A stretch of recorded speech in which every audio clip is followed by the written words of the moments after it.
താക്കോൽ പാട്ട് ഇപ്പൊ ഒരുപാട് റീലുകളിൽ നിറയുന്നുണ്ട്. മോളാണ് ആ പാട്ട് പാടിയത് എന്നുള്ള രീതിയിൽ ആളുകൾ വലിയ അത്ഭുതം പറയുന്നുണ്ട്. അത് ആ പാട്ടിൽ തന്നെ ഒരു കഥയും പറയുന്നുണ്ട് ഭയങ്കര രസമായിട്ട്. എങ്ങനെയാ ആ പാട്ടിലേക്ക് എത്തി? ആരാ പാട്ടിലേക്ക് കൊണ്ടുവന്നത്? അറിയാതെ പറയാതെ എന്ന് പറഞ്ഞ വാഴ 2 ഒരെണ്ണം പാടിയിട്ടുണ്ടായിരുന്നു. അപ്പൊ അത് കേട്ടിട്ടാണ് ഇവര് ഈ ബാലനില് പാടാൻ വിളിച്ചത്. ഇപ്പോ എന്റെ സെക്കൻഡ് സോളോ ആണ് പാടുന്നത്.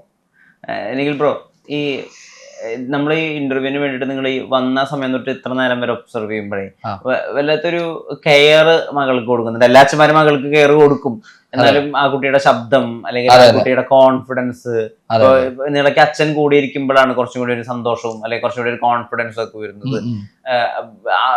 നിങ്ങൾ കുറച്ച് അതായത് ഇവിടുന്ന് ആ ലിഫ്റ്റ് വരെ പോകുമ്പോഴേക്കും ആ കുട്ടിയുടെ മുഖത്ത് ഒരു ചെറിയൊരു പേടി ഇൻസെക്യൂരിറ്റി ഒക്കെ വരുന്നുണ്ട്. വളരെ വളരെ വളരെ അധികം ക്ലോസ് ആണോ മകളായിട്ട്? അതെ അതെ, ഞങ്ങൾ തമ്മിൽ ഭയങ്കര കണക്ഷൻ ഉണ്ട്. ഞാൻ ഇപ്പൊ ഇവിടെ പ്രോഗ്രാമിന് പോകുമ്പോഴത്തേക്കൊക്കെ ഇവൾക്ക് റെക്കോർഡിങ് വരും മോൾക്ക്. അപ്പൊ അവൾക്ക് പോകാൻ കുറച്ച് മടിയാണ്, ഞാൻ ഇല്ലാതെ പോകാനായിട്ടെ. ഞാനൊരു സിംഗറും ആയത് കൊണ്ട് തന്നെ കുറച്ച് ടിപ്സും കാര്യങ്ങളൊക്കെ ഞാൻ റെക്കോർഡിംഗ് സ്റ്റുഡിയോ പറഞ്ഞു കൊടുക്കുമല്ലോ, ഇന്ന പാടണം. വിസിറ്റേറ്റർ ഇരിക്കുമെങ്കിലും ഞാൻ അതിന്റെ ഷോർട്ട് കട്ട്സ് കുറച്ചുണ്ട്. ഈ സിംഗേഴ്സിന് കുറച്ച് ഷോർട്ട് കട്ട്സ് ഒക്കെ ഉണ്ട്, അതൊക്കെ നമ്മൾ ഇങ്ങനെ പറഞ്ഞു കൊടുക്കും. ഇവിടെ ക്യാമറയ്ക്ക് മുമ്പിൽ പറയാൻ പറ്റുമോ? അതങ്ങനെയല്ല, അത് വലിയ കാര്യങ്ങളൊന്നുമല്ല. ഇപ്പൊ ബ്രത്ത് എടുക്കേണ്ട സംഭവം അത് വേറൊരു മ്യൂസിഷ്യൻസിന് മാത്രമാണ്. അത് ഒരു മ്യൂസിഷ്യന് മറ്റൊരു മ്യൂസിഷ്യന് മാത്രം മനസ്സിലാവുന്ന, അതായത് നമ്മളിപ്പോ കണക്ട് ചെയ്ത് പാടുക അങ്ങനെയൊക്കെ. പിന്നെ സ്മൈൽ ചെയ്ത് പാടുമ്പോൾ നമ്മൾ ടോൺ വേറെ കുറച്ചുകൂടെ മാറും. പിന്നെ കോൺഫിഡൻസ് കൊടുക്കാന്നുള്ളതാണ് മെയിൻ. ഞാനിവിടെ വെക്കുമ്പോഴത്തേക്കും അച്ഛനുണ്ട് അല്ല, മറ്റേ അമ്മയുണ്ട്, എവിടെ പോരെന്ന് പറഞ്ഞ പോലെ മറ്റേ ഇതില് അച്ഛനുണ്ട്, അതുകൊണ്ട് വലിയ കുഴപ്പമില്ല. ഈ താക്കോൽ പാട്ട് വളരെയധികം വൈറലാവുന്നുണ്ട്. കുറെ കാലത്തിന് ശേഷം ഈ കുട്ടികൾ ആ വരികൾ ഓർത്ത് വെക്കുകയും അത് പാടുകയും ചെയ്യുന്ന, വാഴയ്ക്കും സമാനമായിട്ടുള്ള കാര്യങ്ങളുണ്ടായാലും വാഴയിലും മകള് പാടിയിട്ടുണ്ട്. വാഴ സോങ്ങിലേക്ക് നമുക്ക് വരാം. എന്നാൽ ഇപ്പോഴത്തെ ഒരു ഹോട്ട് ടോപ്പിക് എന്ന് പറയുന്നത് താക്കോൽ പാട്ടാണ്. താക്കോലിൽ എത്തുമ്പോൾ അതിന് മറ്റൊരു പ്രത്യേകത, അത് സിനിമയുടെ ടീമും വളരെയധികം സ്ട്രോങ് ആണ് in terms of cinematic excellence എന്നുള്ള രീതിയിൽ. അതായത് ജിത്തു മാധവനാണ് എഴുതിയിരിക്കുന്നത്, ചിദംബരമാണ് സംസാരിച്ചത്, സുഷിൻ ശ്യാമാണ് അതിന്റെ മ്യൂസിക്. അപ്പൊ ഈ സുഷ് റെക്കോർഡ്സ് എന്നൊക്കെ തന്നെ തിയേറ്ററിൽ വരുമ്പോൾ ഒരു കയ്യടിയാണ്. അത് ആ കലാകാരന് കിട്ടുന്ന ഒരു ബഹുമതിയും കൂടിയാണല്ലോ. എങ്ങനെയാ മകളെ താക്കോലിലേക്ക് എത്തിക്കുന്നത്? താക്കോലിലേക്ക് എത്തിക്കുന്നതല്ല, എത്തിച്ചേരുന്നതാണ്. കാരണം നിളേനെ ഈ മ്യൂസിക് ഇൻഡസ്ട്രിയിലേക്ക് എങ്ങനെ, പ്രത്യേകിച്ച് സിനിമ ഇൻഡസ്ട്രിയിലേക്ക് എങ്ങനെ ഇറക്കുന്നൊരു കൺഫ്യൂഷൻ എനിക്ക് ഉണ്ടായിരുന്നു പണ്ട് തൊട്ടേ. കാരണം ഇപ്പൊ അറിയാലോ, കുറേ പിള്ളേരുണ്ട്, പിള്ളേരൊക്കെ എന്ത് ടാലന്റഡ് സിംഗേഴ്സ് ഉണ്ട്, അങ്ങനെ പല പല മേഖലകളിലാണ്.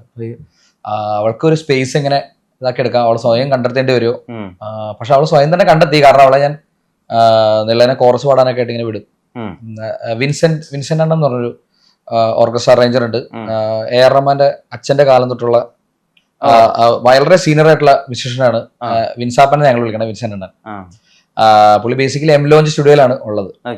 അപ്പോ അദ്ദേഹം നമ്മളെ വിളിക്കും, നിഖിലെ നിന്റെ മോള് പാടാറായോ, എന്നാ ഒന്ന് കോറസ് പാടാൻ വിട്ടു നോക്ക് എന്ന് പറഞ്ഞു. ഞാൻ പറഞ്ഞു വിട്ടു നോക്കണ്ട, എങ്ങനെയാണെന്ന് അറിയില്ല, പാടൊക്കെ ചെയ്യുമെന്നറിയാം, എന്നാലും ഇങ്ങനെ അപ്പൊ ഒരു ദിവസം കോറസ് പാടാൻ വിട്ടു. അതാണ് മറ്റേ ചെമ്പഴുക്ക തൊട്ടയെടുത്ത്, അത് നിളയും കൂട്ടുകാരും കൂടെ പാടിയത്. അപ്പൊ അവിടെ ചെന്ന ബാക്കി കൂട്ടുകാരികളൊക്കെ പരിചയപ്പെട്ടപ്പോ ഒരു കോൺഫിഡന്റ് ആയി. പിന്നെ മൈക്കുമായിട്ട് സ്റ്റുഡിയോയുടെ സെറ്റപ്പ് ഇതൊക്കെ ആയിട്ടൊന്ന് പരിചയമായി. വീട്ടിൽ ചെറിയ ഹോം സ്റ്റുഡിയോ ഒക്കെ ഉണ്ട്, എന്നാലും വലിയൊരു ഇതിലേക്ക് വരാൻ നേരത്ത് ഒരു ടെൻഷനൊക്കെ മാറാൻ വേണ്ടി ഞാനിങ്ങനെ വിട്ടു. ഒരു പ്രാവശ്യം, 2 പ്രാവശ്യം വിട്ടു, 3 പ്രാവശ്യം വിട്ടു, അങ്ങനെ അങ്ങനെ കുറെ. ആലപ്പുഴ ജിംഖാന, ഏതൊക്കെയാ, ആശാൻ, കുറെ പടത്തില് കോറസ് മാത്രം പാടി. അങ്ങനെ ഒരു ദിവസം ആണ് പർവതീഷ് ഇങ്ങനെ നോട്ട് ചെയ്ത് ഇവളുടെ വോയിസ് കൊള്ളാലോ, ഈ വാഴയിൽ പാടിക്കൊണ്ടിരിക്കും. അപ്പൊ പർവതീഷിനോട് സജസ്റ്റ് ചെയ്തത് അതിന്റെ വാഴ 1 മ്യൂസിക് ഡയറക്ടർ നമ്മുടെ രജിത് പ്രകാശ് ആയിരുന്നു. ഇന്നിനി നേരം ഇത്തിരി. അപ്പൊ അങ്ങനെയാണ് കഥ അതിന്റെ. അപ്പൊ ഇങ്ങനെ ഒരു കുട്ടിയുണ്ട് നോക്കൂ പർവതീഷ് എന്ന് പറഞ്ഞു. പർവതീഷ് അപ്പൊ ഈ ഒരു വരി അവക്ക് കൊടുത്തു. അതായത് ഞാൻ ചോദിക്കണെങ്കിൽ നിഖിലിന് പ്രോപ്പറായി കിട്ടാതെ പോയൊരു ലോഞ്ച്, അല്ലെങ്കിൽ നിഖിൽ പ്ലാൻ ചെയ്തൊരു മനസ്സിലാക്കണം, അതുപോലെ നടന്നിട്ടുണ്ടാവില്ല. അത് പക്ഷെ മകൾക്ക് സംഭവിക്കുന്ന ഒരു കാര്യത്തിലുണ്ട് അല്ലേ? അതെ അതെ അതെ, ഞാൻ വിചാരിച്ചു ഞാൻ മുഖാന്തരം ഇവിടെ നമ്മളെ പരിചയപ്പെടുത്തി കൊടുക്കണം. ഓരോ ഇപ്പൊ ഞാൻ M. ജയേന്ദ്ര സാറിന്റെ കൂടെയാണ് വർക്ക് ചെയ്യുന്നത്, അസിസ്റ്റന്റ് ആയിട്ട് വർക്ക് ചെയ്യുന്നുണ്ട്. അപ്പൊ ഇടയ്ക്ക് പടങ്ങളിലും പാടുന്നുണ്ട്. അപ്പൊ ഞാൻ വിചാരിക്കുന്നത് സാറിനെ ആദ്യം പരിചയപ്പെടുത്തി ഇവർക്ക് ഒരു ചാൻസ് മേടിച്ചു കൊടുക്കാം. അങ്ങനെയൊക്കെ ഇപ്പൊ എല്ലാ അച്ഛനും ആഗ്രഹിക്കുന്നവരേ ഉള്ളൂ. എല്ലാരും പറയും ഞാൻ വഴി അല്ലെന്നൊക്കെ പറയുമെങ്കിലും അപ്പോ നമ്മളൊരു ഇട്ട് കൊടുത്താലേ നമുക്ക് അതൊക്കെ തുറന്ന് സമ്മതിക്കില്ല. അതെ അതെ, അപ്പൊ ഞാൻ അങ്ങനെയൊക്കെ നോക്കിയായിരുന്നു, ആരെങ്കിലും കൊടുത്തു പോയി പാടി. പക്ഷെ അതിനു മുമ്പ് ദൈവം അവൾക്കൊരു ചാൻസ് ഇങ്ങനെ കൊടുത്തു. അപ്പൊ പിന്നെ ഒന്നും ചെയ്യേണ്ട വന്നില്ല. ഞാൻ അവളുടെ കൂടെ പോവുക, സ്റ്റുഡിയോയിൽ ഇരിക്കുക, അവൾക്ക് വേണ്ട ഇൻസ്ട്രക്ഷൻസ് കൊടുക്കാന്ന് മാത്രമാണ്. ഈ മോള് പാടുന്ന എല്ലാ ഈ കോറസ് ആയാലും അല്ലെങ്കിൽ പാട്ടായാലും അത് റീൽസിൽ ഭയങ്കരമായിട്ട് ട്രെൻഡിങ് ആവുന്നുണ്ടല്ലോ. ഇത് റിയൽ ആയിട്ട് തന്നെ കാണുന്നുണ്ടോ, അതോ ഫോണിൽ കാണുന്നുണ്ടോ, അച്ഛൻ കൊണ്ടു കാണിച്ചു തരുമ്പോഴാണോ കാണുന്നത്? അല്ല, ഞാൻ കാണാറുണ്ട്. കാണുമ്പോ ഒരു സന്തോഷം തോന്നാറുണ്ടോ? ഈ ചെമ്പഴുക്ക ഒന്ന് പാടിത്തരോ, പാടിയ കോറസ്? ചെമ്പഴുക്ക തൊട്ടെടുത്ത് അമ്പലം കൂട്ടുന്നതാര്, ചെമ്പരത്തി കമ്പു കൊണ്ട് അമ്പു കുലക്കണതാര്, അങ്ങ് തൊട്ടേ ഇങ്ങ് തൊട്ടേ അക്കുത്തിക്കുത്തോടുമാരാ, തൂവെളിച്ചം ചാറി വീണ് മാമല ഞാനൊന്ന് കണ്ടേ, ചെന്തമിഴിൻ തേൻ കുടഞ്ഞി പൂങ്കുയിൽ പാടുന്ന കേട്ടേ. ഭയങ്കര ഇന്നസെൻസ് ഉണ്ട് വോയിസില്. ആളുകൾ തന്നെ പറഞ്ഞിട്ടുണ്ടോ ഭയങ്കര ക്യൂട്ടാണ്, ഭയങ്കര ഇന്നസെന്റ് ആണ് വോയിസ്, അങ്ങനെ പറഞ്ഞിട്ടുണ്ടോ? ആരൊക്കെ ഞാൻ പറയാറ്? ഈ വാഴ 2-ലെ മ്യൂസിക് ഡയറക്ടർ ഇല്ലേ, അപ്പൊ ഞാന് അതിന്റെ അകത്ത് കോറസ് പാടിക്കൊണ്ടിരുന്നപ്പോഴാണ് പർവ്വതിശങ്കള് എന്റെ വോയിസ് ഇങ്ങനെ ഭയങ്കര ക്യൂട്ടായതുകൊണ്ട് സെലക്ട് ചെയ്തത്, അങ്ങനെയൊക്കെ പറഞ്ഞു. അപ്പൊ നല്ല സാഡായിട്ട് പാടണം എന്നൊക്കെ പറഞ്ഞപ്പോഴത്തേക്കും നല്ല രസമായിരുന്നു എന്ന് പറഞ്ഞു പാടുന്നത്. ആക്ച്വലി അവർക്ക് ഒരു ചെറിയ ജലദോഷ ടോൺ ഉണ്ടായിരുന്നു അന്ന്, ചെറിയ ജലദോഷം, ചുമ. അപ്പൊ അത് ആയിരുന്നു, ആ ടോണായിരുന്നു വേണ്ടത്, കാരണം ആ സങ്കടമായിരുന്നല്ലോ. അപ്പൊ അതിലൊരു സ്ക്രാച്ച് കിടക്കുന്നുണ്ട്. അത് ഓൾറെഡി അവള് മനഃപൂർവ്വം ഇട്ടതല്ല, അറിയാതെ അതിലൊരു സ്ക്രാച്ച് കിടക്കുന്നുണ്ട്. അത് ഓൾറെഡി അത് വയ്യായിരുന്നു, അപ്പൊ പടിതാ. പക്ഷെ അവർക്ക് വേണ്ട സാധനം കറക്റ്റ് കിട്ടി.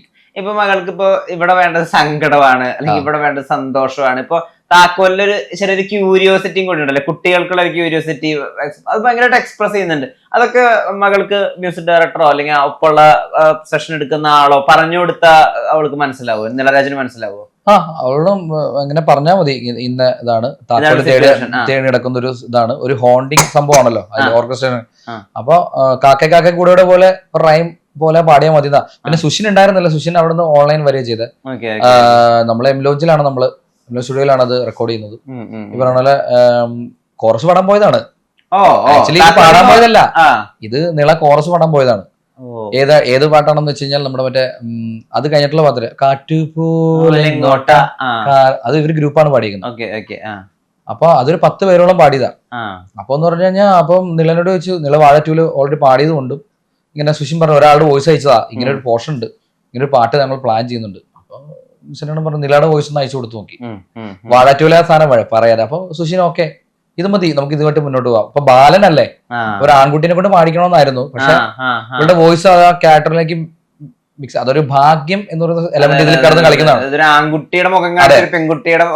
ബാക്കി എല്ലാ ലാംഗ്വേജിലും ആണാ പാടിക്കുന്നത് ആൺകുട്ടി. ഇത് മാത്രമേ ഉള്ളൂ ബാലൻ ഒറിജിനൽ വേർഷൻ മലയാളത്തിൽ മാത്രമേ നീള പാടിയിട്ടുള്ളൂ. ബാക്കി എല്ലാ ലാംഗ്വേജിലും, അതർ ലാംഗ്വേജിലൊക്കെ ഞങ്ങൾ നോക്കി, എല്ലാം ബോയുടെ വോയിസാണ്.